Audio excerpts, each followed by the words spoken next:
I never thought my peaceful Sunday afternoon would turn into a neighborhood spectacle, but that's exactly what happened when Patricia Hemsworth decided my patio was an affront to the community standards of Pinecrest Gardens. For context, I'm Daniel Morgan, a 38-year-old architectural engineer who purchased my grandfather's old craftsman home about 18 months ago. The house, built in 1912, sits on the edge of our otherwise cookie-cutter suburban development, grandfathered in long before the HOA even existed. The limestone patio, with its intricate mosaic design, had been my grandfather's masterpiece. As a stonemason's by trade, he constructed it in 1962, meticulously placing each stone to create patterns that told stories of our town's history. Growing up, I'd spent countless summer evenings on that patio, and preserving it was non-negotiable when I moved in. Everything was fine until Patricia was elected as the new HOA president. Within weeks, she implemented a flurry of new aesthetic guidelines that seemed designed to target any home that didn't fit her vision of suburban perfection. Our first encounter came on a Saturday morning as I enjoyed coffee on my patio. She appeared at my gate unannounced, clipboard in hand and honey blonde bob immaculately styled. "Excuse me," she called out sharply. "I'm Patricia Hemsworth, the new Homeowners Association president. I'm conducting compliance inspections today." I stood to greet her. "Daniel Morgan, what can I help you with?" Her eyes narrowed as she surveyed my patio. "This stonework doesn't conform to our community standards. The irregularity and color variations violate Section 8 of our bylaws. You'll need to replace it with approved materials within 30 days. I maintained a polite smile. Actually, this patio predates the HOA by decades. My grandfather built it in 1962, and I believe it falls under the historical exemption clause in your bylaws." Patricia's lips tightened. "I don't see any exemption in my records. You'll receive a formal violation notice by Monday." She turned and left before I could respond further. I spent the weekend digging through my grandfather's files and found exactly what I needed: the original construction permits and, more importantly, a letter from the local historical society dated 1998, officially recognizing the patio's cultural significance to the town's architectural heritage. It wasn't a national landmark, but it did have protected status under local ordinances. I promptly emailed copies to the HOA board and Patricia, explaining the situation and requesting that the violation be rescinded. A week passed with no response. Then another violation notice appeared under my door, now giving me just 14 days to remedy the situation before daily fines would begin. I called Patricia directly. "Hello, Mrs. Hemsworth. This is Daniel Morgan from 1623 Maple Street. I'm calling about the patio violation. Did you receive the historical documentation I sent?" "Yes, I received it," she replied coldly. "However, the board has determined your documentation is insufficient. The Historical Society letter isn't binding on our HOA, and the original permits are outdated. The violation stands." "I understand you have a job to do," I said evenly, "but this patio is legally protected under Municipal Code Section 412.6, which explicitly states that structures designated as historically significant are exempt from homeowners association regulations that would alter their character." "Listen, Mr. Morgan," she snapped, "I don't need you quoting codes to me. Either bring your property into compliance or face the consequences." She hung up abruptly. Over the next week, I noticed Patricia driving by multiple times, sometimes stopping to take photos. I decided to be proactive and contacted our town's historical preservation officer, Margaret Chen, who remembered my grandfather's work. "This is precisely why we document these things," she said after reviewing the original letter. "I'll update our records and send you an official historical designation certificate. That should end this nonsense." 2 days later, I received the certificate and a small bronze plaque designating the patio as part of the Pinecrest Craftsman Heritage Trail.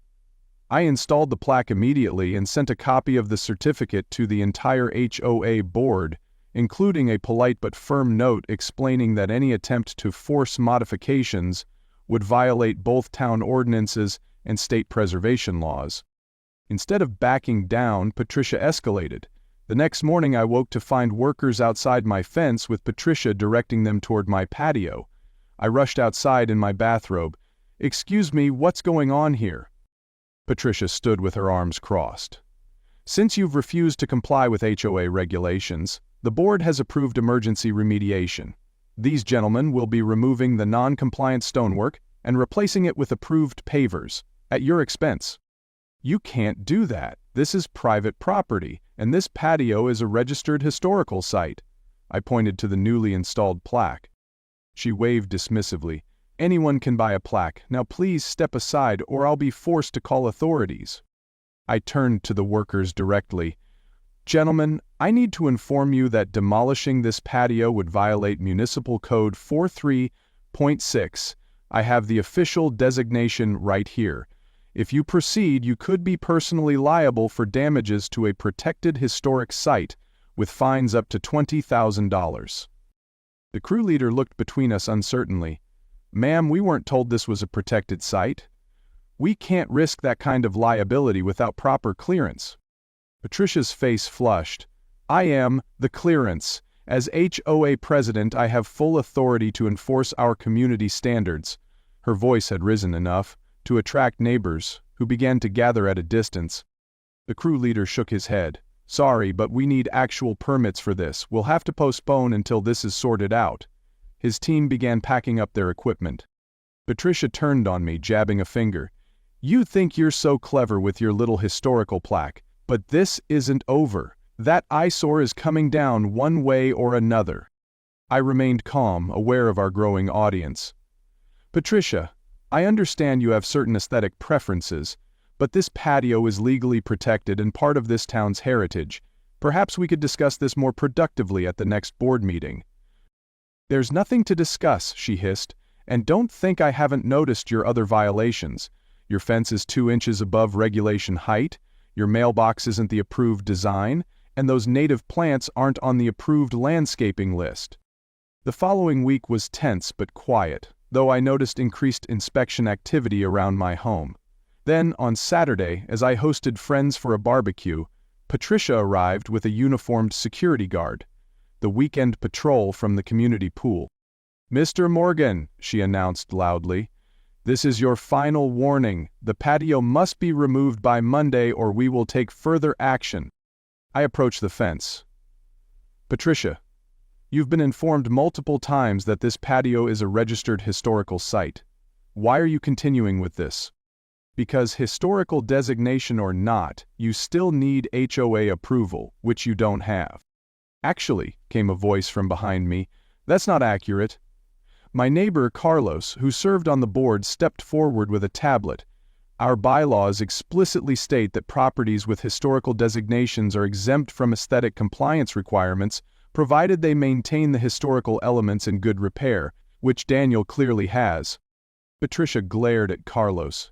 "This is highly inappropriate. Board matters should be discussed in private, not in front of an audience." Carlos smiled pleasantly. "I'm not discussing board matters, Patricia. I'm simply clarifying our publicly available bylaws." She stalked off, the security guard trailing awkwardly behind her. My friends applauded when she was out of earshot. "She's been making everyone's lives miserable," Carlos admitted. "The Johnsons got fined $300 because their holiday decorations used non-standard lights. Sunday morning I heard the unmistakable sound of a jackhammer starting up, coming from my front yard. I rushed outside to find a different crew already breaking up the edge of my patio. Patricia stood nearby, looking triumphant. "What do you think you're doing?" I shouted, running toward the worker with the jackhammer, who stopped when he saw me. "Emergency, HOA remediation," Patricia called out. "Since you refuse to comply, we're exercising our right to abate the nuisance. It's all in the bylaws you agreed to." "I didn't agree to you destroying a historical landmark." I turned to the workers. "Do you have permits for this work? Because you're currently damaging a site that's protected under local preservation laws." The crew looked uncertain, but Patricia stepped forward. "They don't need permits. They're working on behalf of the HOA, which has jurisdiction over all external structures." Neighbors were emerging from their homes, many recording with their phones. I took a deep breath, staying as calm as possible.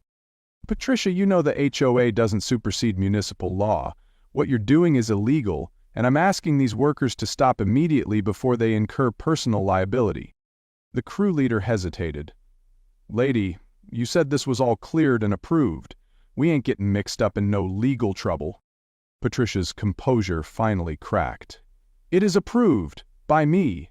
I am the president of this HOA, and what I say goes in this community. The crew began packing up their equipment. Patricia let out a sound between a scream and a growl and pulled out her phone.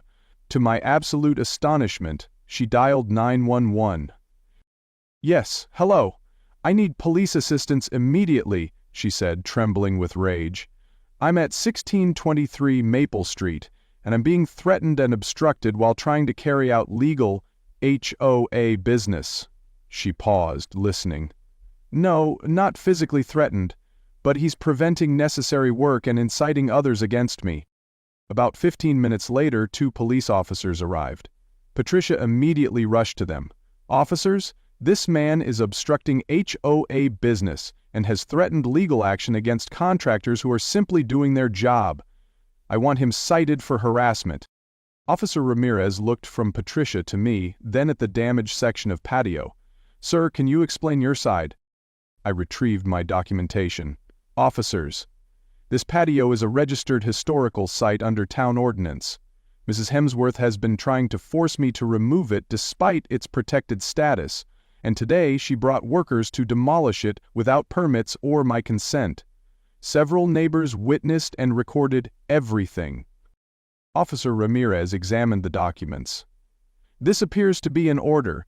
Mrs. Hemsworth, did you obtain demolition permits for this work? Patricia waved dismissively. We don't need permits. The HOA has jurisdiction. Officer Ramirez shook his head. That's not accurate. HOA authority doesn't override municipal building codes or historical preservation ordinances.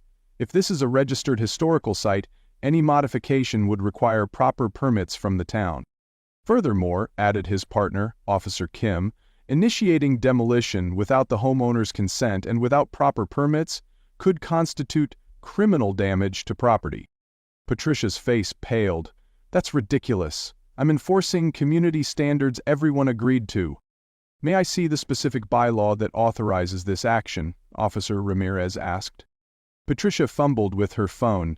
It's Section 12.4, or maybe 12.5? Her voice trailed off.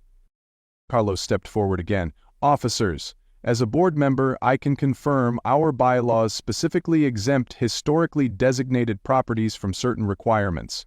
Even for non-exempt properties, our procedures require written notice, a hearing, and board vote before any remediation, none of which occurred here. Here's what's going to happen, Officer Ramirez said firmly. No further work will be done on this patio without proper permits and consent from the homeowner. Second, Mrs. Hemsworth, 911 is for emergencies only. This is clearly a civil matter and not an appropriate use of emergency services. I could cite you for misuse, but I'll issue a warning instead. A warning? Patricia sputtered. Do you know who I am? My husband is deputy mayor. Officer Kim's expression remained neutral, but her tone cooled.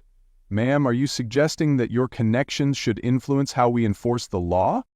Patricia backpedaled quickly. No, of course not. There's been a misunderstanding. Mr. Morgan, do you wish to file a formal complaint for property damage? Officer Ramirez asked. I considered the damaged section. It was small and something I could repair myself. Not at this time. I'd prefer to resolve this through proper channels first.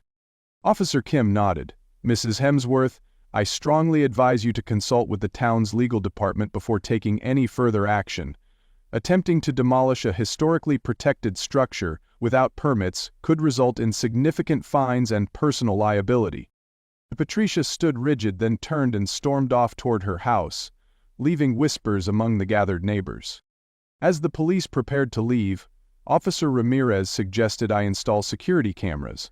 I thanked him, already planning to order a system that day. The fallout was swift. By evening, videos of the confrontation had spread throughout the neighborhood's group chat. By Monday, local news had picked up the story. HOA president calls 911 over historic patio. By Tuesday, the law firm where Patricia worked as a real estate attorney had issued a statement expressing concern and initiating a review. The emergency HOA board meeting that week was unlike any other in the community's history. Nearly every homeowner attended. Patricia sat stiffly at the board table as Carlos called the meeting to order. "As vice president, I'm chairing tonight's proceedings," he announced. "We're here to address the events of this weekend and determine appropriate next steps." What followed was 2 hours of community catharsis, as resident after resident shared stories of intimidation, arbitrary rule enforcement, and excessive fines since Patricia had taken office. Through it all, she sat in stone-faced silence, occasionally whispering to the HOA attorney, who looked increasingly uncomfortable. After closed deliberations, Carlos addressed the assembly. "The board has voted 5-1 to take the following actions. First, all violation notices issued in the past 6 months will be reviewed by an independent committee. Second, we will revise our architectural guidelines to better respect our neighborhood's diverse character, including historical elements. Third, we have accepted the resignation of Patricia Hemsworth as board president, effective immediately." A collective gasp went through the room, followed by applause that quickly grew until nearly everyone was on their feet. Patricia remained seated, her expression unreadable. Later that week, I received an official apology from the HOA, along with an offer to pay for professional restoration of the damaged patio section. I also received a note from Carlos, informing me that the board had voted to designate an annual Heritage Day for the community, with my patio featured as the first stop on a walking tour. As for Patricia, the fallout continued. The Bar Association launched an ethics inquiry after learning she had misrepresented her authority and attempted to circumvent preservation laws, particularly problematic given her specialization in real estate law. Her firm placed her on administrative leave. 2 weeks later, a "for sale" sign appeared in front of her house. The most surprising aftermath came a month later when Patricia's husband Michael visited me. "I've come to apologize," he said simply. Patricia's behavior was inexcusable. Not everyone in our household shares her views. He glanced at the patio. "My uncle was a stonemason in Chicago. I recognized your grandfather's craftsmanship immediately. It's really beautiful work." As summer progressed, the neighborhood returned to normal, though a better normal than before. The new HOA leadership focused on community building rather than rigid enforcement. My patio became something of a local attraction, with occasional tours for architecture enthusiasts. I often think about how differently things might have gone without my grandfather's documentation, without Margaret from the Historical Society, or without neighbors finding the courage to speak up. Sometimes the most important historical preservation isn't just about protecting physical structures, but about maintaining the values of community, reason, and respect that make any neighborhood worth living in. As for my limestone patio, it stands as beautiful as ever, the repaired section blending seamlessly with my grandfather's original work. And if you look closely at the mosaic pattern near the gate, you might notice a small addition I made during the restoration, a tiny set of scales, the ancient symbol of justice, worked into the design as my quiet reminder that sometimes karma arrives wearing a police uniform and carrying a municipal code book.